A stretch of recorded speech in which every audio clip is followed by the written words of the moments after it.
جیسا ہی زبان رسالت مآب سے یہ اعلان ہوتا ہے، جیش عسرت کا سامان کون تیار کرے گا؟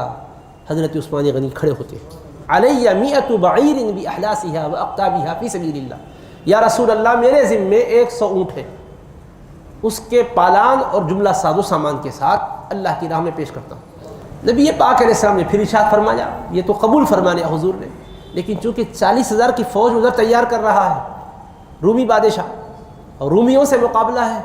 حبیب نے فرمایا کون خوش نصیب ہے اس میں جو اپنا مال خرچ کرے۔ پھر کھڑے ہو گئے، علیہ مئۃ بعیر باحلاسها واقطابها فی سبیل اللہ، حضور غلام حاضر ہے اور 200 اونٹ پورے ساز و سامان کے ساتھ نظر کرتا ہوں اللہ کی راہ، یعنی وہ 100 ہو گئے پھر اور 200۔ پھر رسول پاک علیہ السلام نے تلقین فرمائی، اللہ کی راہ میں خرچ کرنے پر صحابہ کرام کو ابھارا، ترغیب دلائی، پھر کھڑے ہو گئے، علیہ 300 بعیر باحلاسها واقطابها فی سبیل اللہ، یا رسول اللہ 300 اور اونٹ میں ساز و سامان و پالان کے اللہ کی راہ میں نظر کرتا ہوں، قبول فرما لیا۔ تو وہ 300 یہ 300 600 ہو گئے۔ اب لا کر پیش کرنے کی باری آئی تو 970 اونٹ پیش کیے، 30 گھوڑے پیش کیے، 1000 سواریاں، اور پھر 700 اوقیے سونا پیش کیا، پھر 10,000 دینار آپ نے پیش کیے۔ اللہ کے حبیب صلی اللہ تعالیٰ علیہ وآلہ وسلم کی خدمت میں جب وہ نظر کیے تو محبوب علیہ السلام اپنے دست اقدس سے انہیں نیچے کر رہے ہیں اور اوپر کر رہے ہیں ان دیناروں کو۔ کیا نصیب ہے، دیناروں پر مصطفیٰ اپنا دست اقدس پھیر رہے ہیں، دیناروں میں ہاتھ ڈال کر ان کو نیچے پھر اوپر فرما رہے ہیں حضور، اور فرماتے کیا جا رہے ہیں، عثمان تم جو چاہے کر لو، آج کے بعد کوئی چیز تمہیں نقصان نہیں پہنچائے گی۔ اور ایک روایت میں عرض کرتے ہیں، اے اللہ میں عثمان سے راضی ہوں تو بھی راضی ہو جا،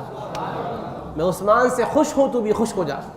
کیونکہ مسلمانوں کی بے سر و سامانی کی حالت میں یہ ساز و سامان دے کر ان کو مالا مال کر رہے ہیں۔ کتنا حضور کو امت سے پیار، اللہ کے حبیب کے جملوں میں کس قدر ان کی عظمت کا اظہار ہے۔ دیکھیے جو گزرے ہوئے ہیں وہ تو معاف ہو گئے، آئندہ بھی جو چاہے کر لو، کوئی شے عثمان کو نقصان نہیں پہنچائے گی، حبیب نے فرما دیا۔ تو 700 اوقیہ سونا بھائی، 10,000 دینار، پھر ادھر 1000 سواریاں، قربانی کے سچے جذبے کے ساتھ لا کر نظر بھی کر دیا۔ اور یہ وہ موقع تھا غزوہ تبوک کا، یہ غزوہ تبوک ہے سن 9 ہجری کا، جو تنگی کے زمانے میں ہو رہا ہے۔ ادھر حضرت عثمان غنی نے یہ سخاوت کا دریا بہایا، اور صدیق اکبر کے پاس اتنا سرمایہ تو تھا نہیں، وہ بھی گھر گئے،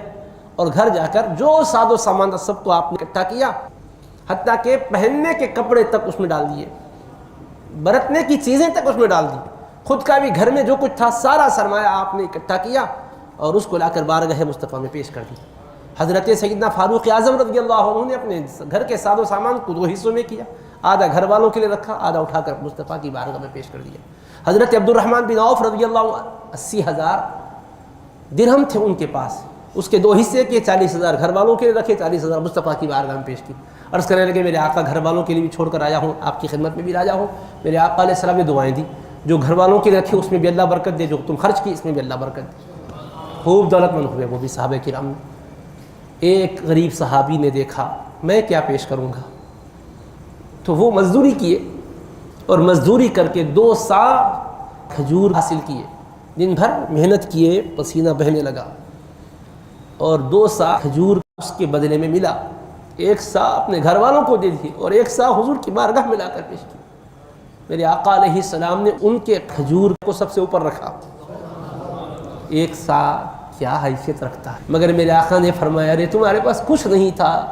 تو تم نے اتنی قدر کی ہے اللہ کی راہ میں خرچ کرنے کے لیے کہ اٹھ کر گئے، مزدوری کر کے جو کمایا تھا اس کا آدھا گھر والوں اور جو تھا اللہ کی پیش کیا۔ تو اس وجہ سے یاد رکھو، اللہ کے پاس مقدار نہیں دیکھی جاتی، دل کا اخلاص دیکھا جاتا ہے۔ اور کبھی ہم خرچ کرنے کی باتیں تو سوچتے ہمارے خرچ سے کیا ہوگا، نہیں بھائی،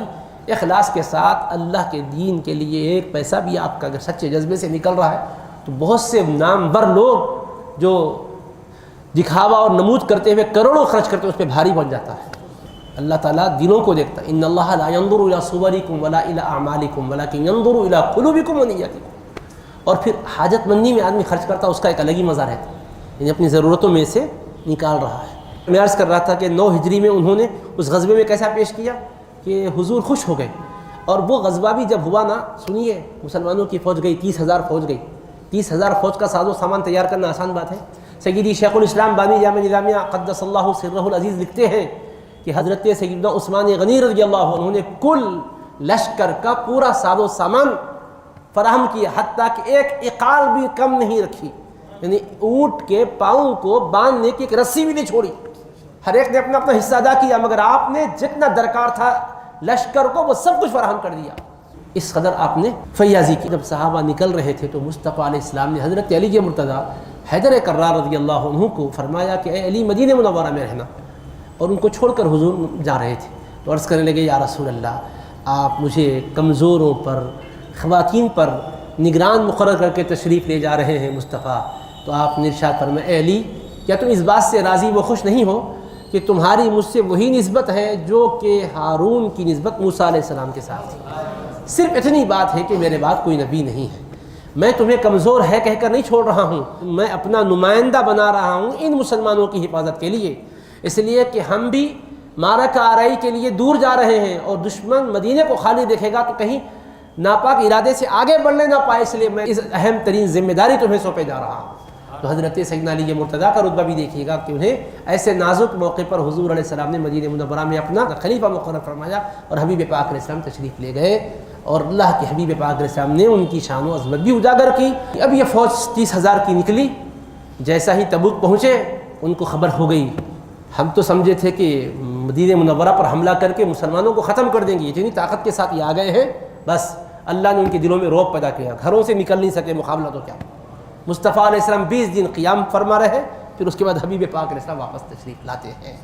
تو یہ ایسا حضرت سیدنا عثمان غنی ذی النورین کی سخاوت کا دریا بہا ہے۔ اور چونکہ 18 تاریخی ہے تو حضرت نبی پاک علیہ السلام حجۃ الوداع کے بعد جب واپس لوٹ رہے تھے،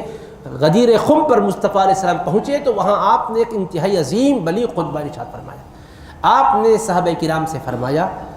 کیا تم نہیں جانتے کہ میں ہر مومن مرد و عورت کا اس کی جان سے زیادہ محبوب و عزیز ہوں؟ تو سب نے کہا بے شک کیوں نہیں حضور، ہماری جانوں سے زیادہ آپ ہمارے محبوب و مولا ہیں۔ تو حبیب نے فرمایا من کنت مولاہ فعلی المولا، میں جس کا محبوب و مولا ہوں تو علی بھی اس کے مولا وہ محبوب ہے۔ تو یہ اعلان بھی حبیب پاک علیہ الصلوۃ والسلام نے حجۃ الوداع سے واپسی کے موقع پر فرمایا۔ وآخر دعوانا ان الحمد للہ رب العالمین۔